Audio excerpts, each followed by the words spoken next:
My wife came back from a working vacation in Vegas. With a hickey, she says it's an insect bite, and I'm looking for her lover. I remember the day my wife left for her annual work retreat with a sense of both regret and resolve. Our 4-year-old daughter, Bailey, trailed her around the house, clinging to her pant leg, as if she already sensed something intangible in the air. My wife, Melissa, tried to coax a smile out of Bailey by promising a grand FaceTime birthday celebration. Usually, I would have gone with her on this trip. It was a tradition of ours.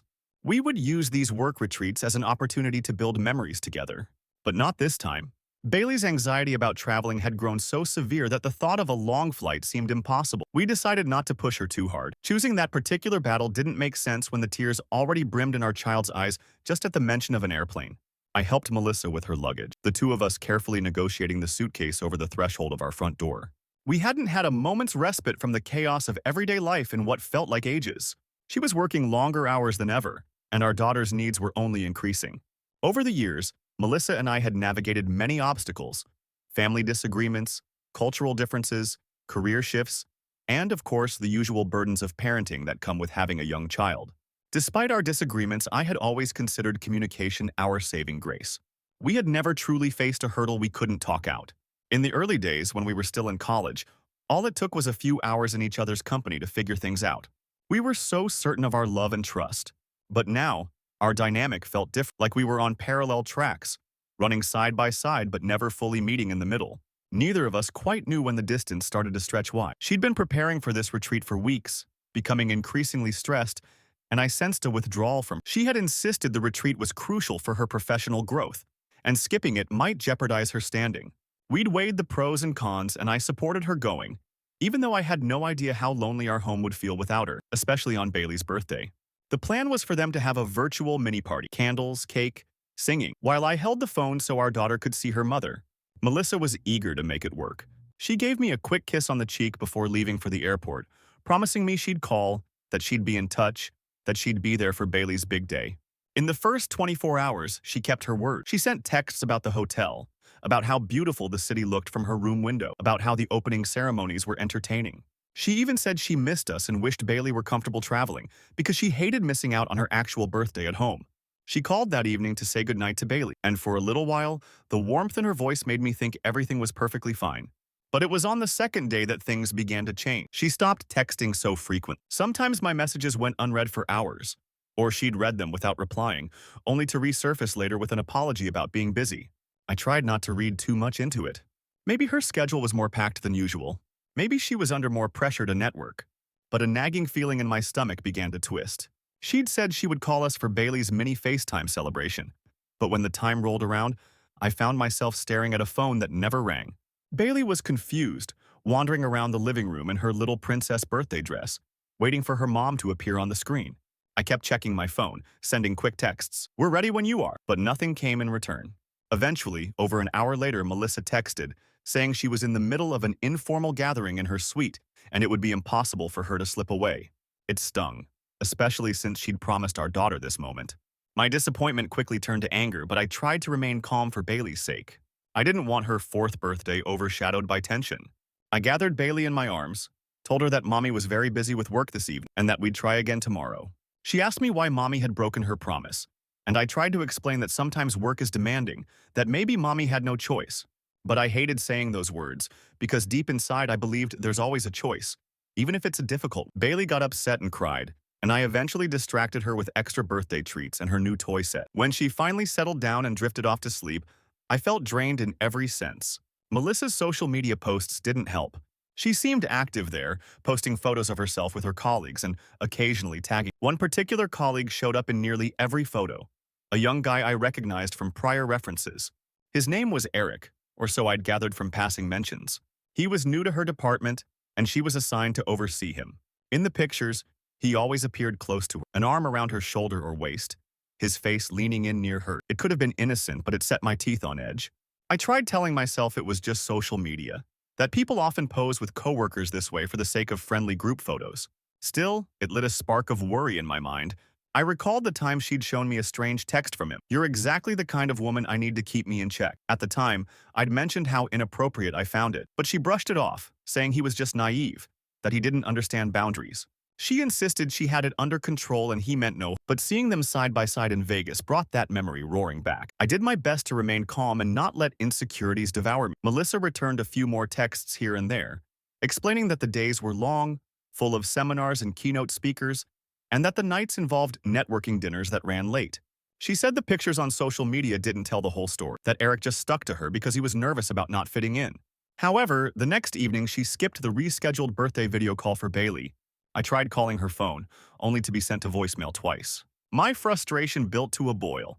On the second to last day of the retreat, she called me in the middle of the afternoon, complaining about a strange bruise on her neck.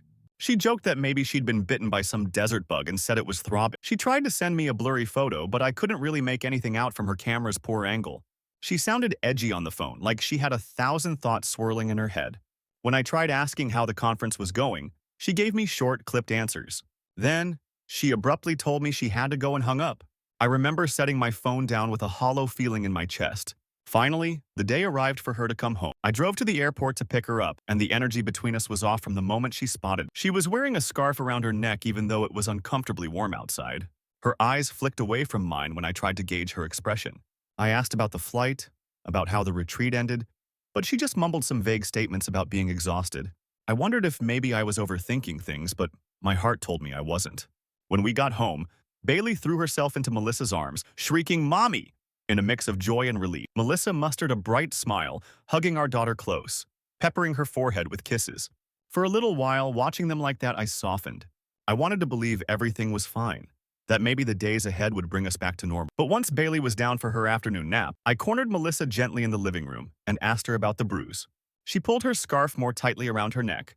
"Oh, that," she said with a dismissive shrug. "It's just a bug bite. I told you that." She tried to move past me, heading for the kitchen, but I blocked her path gently. I insisted I see it. She resisted, looking almost panicked. Finally, she tugged the scarf aside, and what I saw made my stomach churn. The mark on her neck was shaped unmistakably like a hickey, round, with a clear center of deeper color and faint rings. A bug bite can look like many things, but I'd never seen one that specifically resembled that pattern. I felt my skin prickle as adrenaline poured through my veins. "Melissa," I said calmly, "that doesn't look like a bug bite at all." She rolled her eyes as though offended I would suggest otherwise. "Why are you so hung up on this? It's a bruise, sure, but I'm telling you, it came out of nowhere. You know how easily I bruise sometimes." She sounded defensive, annoyed, which only fueled my suspicion. I tried to keep my voice level. "Don't lie to me. Is that really a bug bite? Or did something happen in Vegas that you're not telling me?" She clenched her jaw. "I can't believe you're accusing me of something like that." Her eyes hardened. "Do you seriously think I'd cheat on you?" A wave of guilt momentarily washed over. We had always valued honesty and trust. I didn't want to believe she could be unfaithful.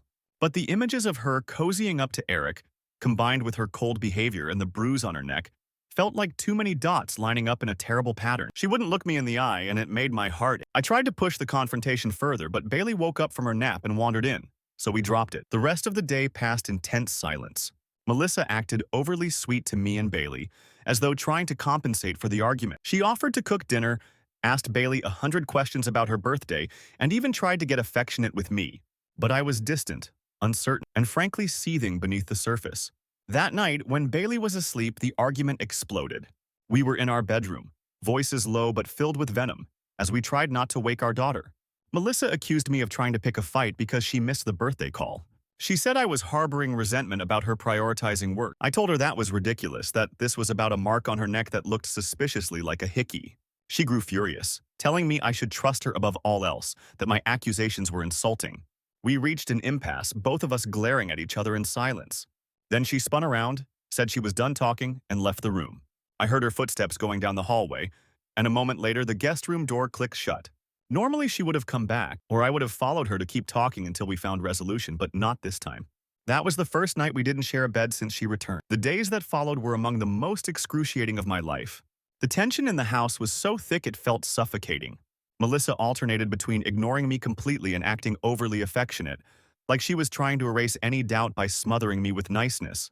She continued to wear scarves, even in the house, only occasionally letting me see that bruise as it faded from purple to a sickly yellowish tint. The more I observed it, the more convinced I was that it wasn't just any bruise.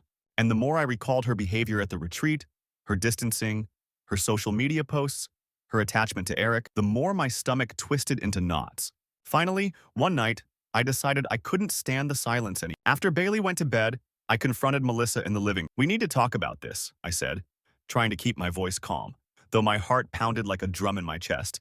This isn't just going to go away. The bruise on your neck, the way you acted in Vegas, none of it adds up. I can't live with the doubt. She sighed heavily, tears already brimming in her eyes. I wish you'd just believe me, she whispered. I hate what this is doing to us. I folded my arms. Then give me a reason to believe you. Convince me it's actually a bug bite. The story doesn't make sense. You said it was painful, that you got it in Vegas, but you never mentioned going to a doctor. You never posted pictures complaining about it like you normally do with that kind of thing. And when you got back, you tried to hide it from. She rubbed her temples as though she had a pounding headache. Then, in a small voice, she said, You're right. I haven't been honest. Everything in my body went still. I braced myself, dread flooding my veins. Go on, I managed to say. She swallowed, tears sliding down her cheeks. I'm sorry. I really am. She paused, struggling to speak. Look, I messed up. I got drunk with Eric and we ended up in my hotel room. One thing led to another, and we kissed. He started giving me a hickey. I didn't even notice how intense it was until it was too late. That's where the bruise came from. My world tilted. I gripped the back of the couch for support, feeling my legs wobble. Even though I'd suspected something, hearing her say it shattered me. You let him give you a hickey? My throat felt constricted, like I could barely breathe. Did it go further than that? She sobbed, nodding miserably. He went down on. It didn't go all the way, but it was still, I can't believe I did that. Her eyes were glassy with regret. When he called me by your nickname for me, I panicked. I realized what I was doing, that I was with him on Bailey's birthday while she was waiting to celebrate with me. I flipped out on him, told him to leave, but the damage was already done. She started weeping. I hated myself instantly, and I've hated myself ever since. I stared at her, my mind reeling. My wife, the mother of my child, the woman I trusted with every cell in my body, had cheated on. The heartbreak was immense, but my anger was just as strong. How could you do this? I hissed, tears burning my eyes. What on earth possessed you? She looked desperate, as if she wanted to reach out and touch me, but she didn't dare. I don't know, she whispered, voice trembling. I've been so overwhelmed with work, so lost in the stress. I felt like I was losing myself. I wasn't thinking. It's not an excuse. There is no excuse. I messed up. I couldn't even form words. I paced the room, head spinning. She tried to approach me, her arms raised in a gesture of surrender. Please, she said. I never meant to hurt you or Bailey. I never wanted to be this person. My anger flared. Well, you did hurt us, I said, my voice cracking with emotion. You cheated on me on our daughter's birthday. You let that creep put his mouth on you and then lied to me about it for days. She nodded through her tears, not even trying to defend herself. I know, she said softly, and I regret it more than you can imagine. We stood there like that for a long time, the silence punctuated by her quiet sobs and my ragged breathing. Finally, I said, I can't share a bed with you. I can't pretend this is okay. She nodded. I understand, she whispered, but please don't give up on us. I'll do anything to fix this. I'll quit my job. I'll go to therapy. I'll never see him again. I shook my head, tears running hot down my cheeks. I don't know if it's even fixable. Right now, I need space. I need to protect Bailey from this toxicity. She tried to speak, but I held up a hand. No, I said firmly. Either you leave, or Bailey and I will. But we can't keep living under the same roof, pretending everything is normal. She hung her head, tears sliding off her chin. I'll go, she agreed shakily. I'll pack a bag. I just need you to promise I can still see Bailey. Of course you can, I spat, though not unkindly. She's your daughter, and she needs her mother. But right now, I don't want you here. I can't look at you. She nodded, turning away, shoulders slumped. She spent an hour quietly packing a few essentials. When she left, Bailey was asleep, so I didn't have to witness that painful goodbye. I sat on the edge of my bed, numb and trembling, hardly able to process what had just happened. Somewhere around 2 in the morning, I snapped out of my daze and tiptoed to Bailey's room. She was curled up with her stuffed giraffe, softly snoring. I leaned in and pressed a kiss to her forehead. Tears dropped from my eyes onto her blanket. My heart felt like it was being crushed under a giant weight. I stayed there for a long time, trying to figure out how our lives had unraveled so drastically. The next morning, I told Bailey that Mommy had gone to Grandma's for a little while because of work. She accepted it without much fuss, though she kept asking when Mommy would be back. I told her I didn't know. Inside, I was crying.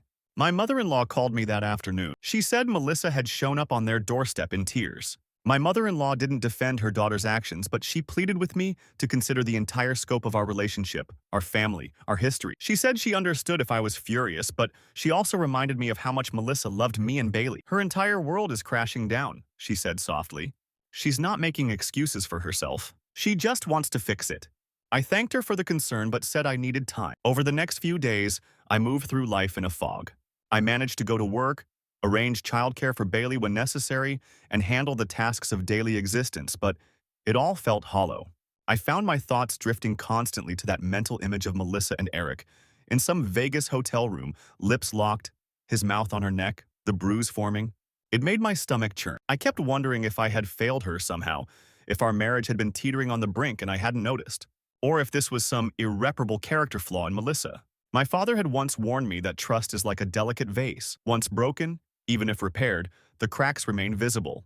Eventually, Melissa reached out, begging to talk. We arranged to meet in a neutral location, a small cafe near my work. I arrived first, sipping coffee while the minutes dragged on. When she finally walked in, she looked exhausted, with dark circles under her eyes. We sat across from each other in silence for a moment. Then she whispered, "I'm so sorry." I swallowed hard, nodding curtly. "I know you are," I said. "But that doesn't change what happened. It doesn't erase the betrayal." She leaned over the table, tears already brimming. "I'll do whatever it takes to fix this. Therapy, counseling, switching departments, changing jobs, anything. I love you and Bailey so much and I never want to hurt you again. I just need a chance to prove it." I stared at her, the anger still simmering in my gut. "Why did you do it?" I demanded, my voice trembling. "Seriously, was it worth it? Is he special to you?" She shook her head vigorously. "It wasn't about him. God, no. He just happened to be the person who gave me attention at a time when I was weak and foolish. I was overwhelmed, I was drunk, and I made the worst decision of my life. I've never been interested in him romantically. It was a horrible lapse in judgment." Her eyes dropped to the table. "That's the worst part. It meant nothing, yet it cost me everything." I exhaled slowly, still unconvinced. "He was texting you weird stuff for a while, and you let it slide, so maybe it wasn't entirely out of the blue." She nodded shamefully. "I know. I let the boundaries slip. I kept telling myself it was harmless. That's on me." We talked in circles for nearly an hour. By the end of it, we'd agreed on two things: that we both loved Bailey desperately and wanted what was best for her, and that we needed professional help to see if we could salvage our marriage. Whether that was possible or not, I couldn't say, but I did agree to try therapy. She said she'd already booked an appointment for individual counseling for herself and wanted us to consider couples counseling too. I said I'd think about it. Despite everything, I had a flicker of hope in my chest.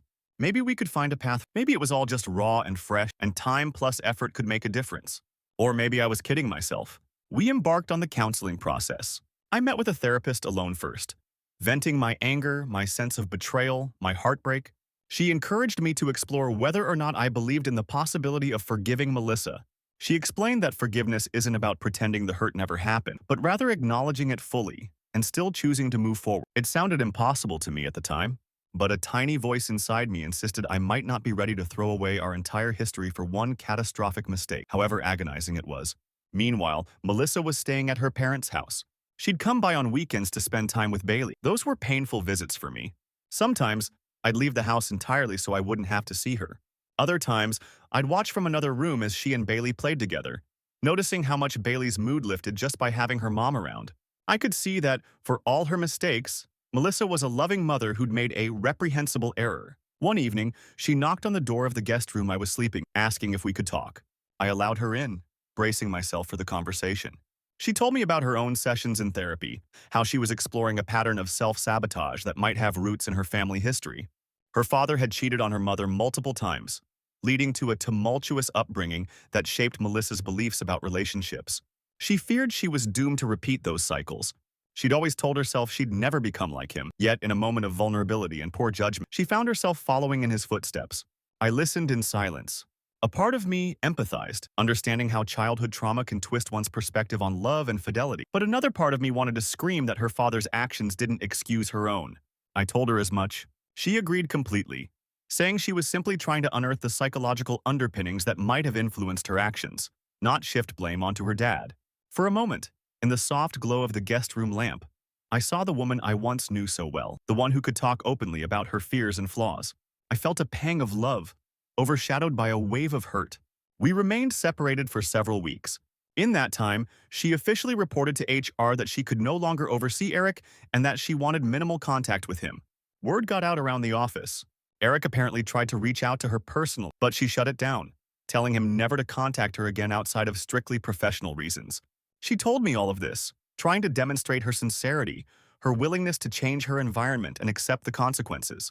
I appreciated the effort. Still, trust was a fragile thing. She had smashed it once, and I wasn't convinced she wouldn't do it again. Eventually, we started attending couples counseling together. The sessions were raw and gut-wrenching. The counselor asked Melissa to detail exactly what happened in Vegas. Hearing it recounted in the neutral environment of a therapist's office made my throat close up. I had to clench my fist to keep from walking out, but I stayed, and she stayed, and we talked. It was awkward, humiliating, and painful. The counselor then turned to me and asked me to express what I needed in order to even consider reconciliation. I said I needed honesty, consistency, and time. I needed her to accept that I wasn't sure I could forgive her, and that I might never fully trust her again. Melissa said she understood. As the sessions went on, we began addressing underlying issues in our marriage. Her long work hours, my silent resentments about feeling like a second priority, our struggles with dividing parental duties, and the emotional distance that had crept in over the past year. We talked about communication styles, about how she shut down when under stress, and how I withdrew emotionally rather than confronting. It was an unflinching mirror held up to our relationship, showing us both the good and the bad. Several times we teetered on the edge of giving up. The tension was just too high, the hurt too great. Melissa cried during many sessions, reiterating her willingness to do anything to make amends. I oscillated between fury, sadness, and a lingering love that refused to die. I thought of Bailey often, of how her life would change if we divorced. But I also recognized that staying together solely for a child's sake could be disastrous if we couldn't truly heal and rebuild. Our counselor emphasized that a healthy home environment is vital, whether it's with two united parents or separated parents who have found a measure of peace. Melissa gradually started spending more time at home, though still sleeping in the guest room. We established rules. She had to share her phone records with me, keep her phone unlocked, so I could check it at any time if I felt triggered. It was an uncomfortable level of scrutiny, but she agreed to. I wasn't even sure if that was the right approach. Trust forced isn't trust earned. But it was a temporary measure that gave me a sense of security. We also set boundaries about work gatherings. I would be informed in advance, and if possible, I could join. If not, she'd keep communication open with me during the event. Some might call that controlling, but for us, it was a lifeline in the wake of betrayal. Days turned into weeks, weeks turned into a couple of months. The bruise on her neck had long since faded, but the memory of it lingered in my mind with haunting clarity. Sometimes I'd catch a glimpse of her in the bathroom mirror and feel a surge of anger at the thought that Eric had touched her. I'd bring it up in therapy, and we'd work through the emotion. Melissa never avoided these conversations. She'd hold my gaze, accept my anger, and remind me that she loved and was committed to our family. Over time, a small but stubborn piece of me began to believe her again. I also had to confront some hard truths about the state of our relationship prior to her affair. Had I been emotionally absent? Had I taken her for granted? None of that justified her cheating, but if we were to move forward, we had to address the conditions that made our marriage vulnerable. We started scheduling weekly date nights with a babysitter for Bailey, just so we could spend time reconnecting on a personal level. It felt strange at first, like we were role-playing as a couple that hadn't just endured a massive betrayal. Yet slowly, we found little pockets of enjoyment. We'd talk about trivial things, favorite movies, silly childhood memories, anything that wasn't the affair or the stress of daily life. It was an attempt to remember why we fell in love in the first place. It wasn't all smooth sailing. We had arguments where I questioned if she was telling me the whole truth, if there had been more than one incident, or if there had been emotional intimacy with Eric beyond that night. She'd break down, swearing on everything sacred that it was a single drunken mistake. I'd walk away, still angry but with no evidence to the contrary. Over time, these blow-ups lessened in frequency, but every now and then the wound would flare up. Melissa's job situation also evolved. She didn't quit altogether, but she changed teams and drastically scaled back travel.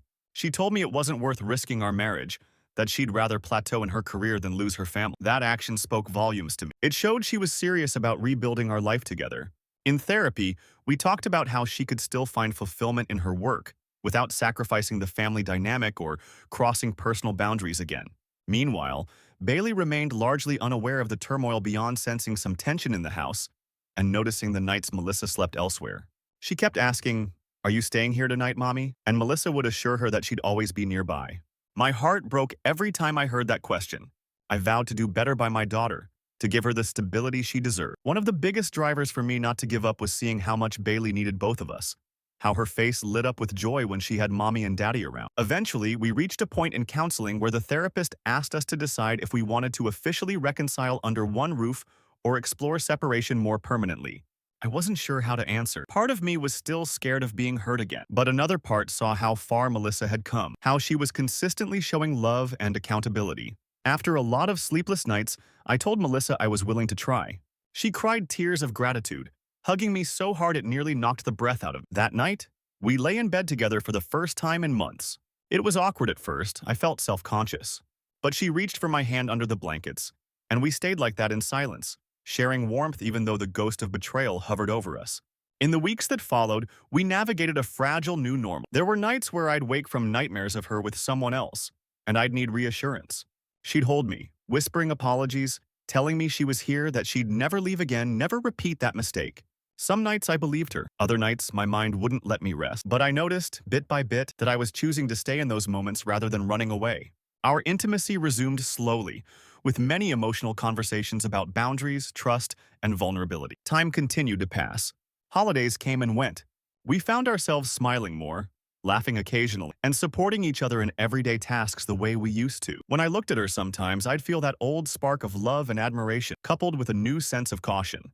Maybe we would never be as innocent as we once were, but there was a gravitas to our relationship now, a weathered resilience that maybe could anchor us for the future. Eventually, Melissa decided to make a formal complaint to HR about Eric's unprofessional behavior, which felt like another step toward closure. He was moved to a completely different division. That helped lessen any lingering anxiety I had about them crossing paths in a casual manner. Of course, life offered no guarantees, but it was one more action that showed me she was determined to keep our relationship safe. Every so often, the memory of that Hickey resurfaces in my mind like a dark cloud, reminding me of the pain. In counseling, we learned to address these moments openly. Instead of letting resentment brew, I speak up. I'm having a hard time tonight, and she listens, apologizes, reassures me if needed. Sometimes she breaks down crying, saying she hates that she caused me this ongoing pain. We hold each other, letting the sadness pass through. It's not always pretty or simple, but it's real. Over many months, we progressed from a couple on the brink of collapse to something else. Maybe not the same couple we were before, but one that survived a storm. We continued therapy for over a year, constantly checking in on each other's emotional states. There were still disagreements and setbacks, but the lines of communication stayed open. We never told the whole story to Bailey, of course. One day when she's older, she might ask more questions about that strange period when mommy didn't live at home. If that time comes, we'll handle it with honesty tempered by sensitivity. For now, she's just a cheerful child who loves both her parents. She might notice more affection between us than before, or wonder why we're more intentional about family time every weekend, but she accepts it with a 4-year-old's trust and enthusiasm. I can't claim a fairy tale ending. Some couples might choose to divorce, others might limp along unhappily. But as it stands, Melissa and I decided to try rebuilding. It's been a slow, arduous process with no guarantee of perfection. I still have moments of doubt and pain, but I also have hope. She has done everything she said she would, going to therapy, cutting ties with Eric, prioritizing our marriage and our child. In return, I'm learning to let go of the bitterness. To embrace the love I still have, it's a daily choice, not a single moment of forgiveness. Sometimes we take a step forward, sometimes we falter, but we keep choosing each other.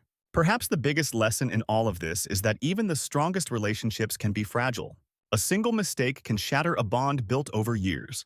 Yet the shards can sometimes be pieced together if both partners are willing to face the cuts and bruises.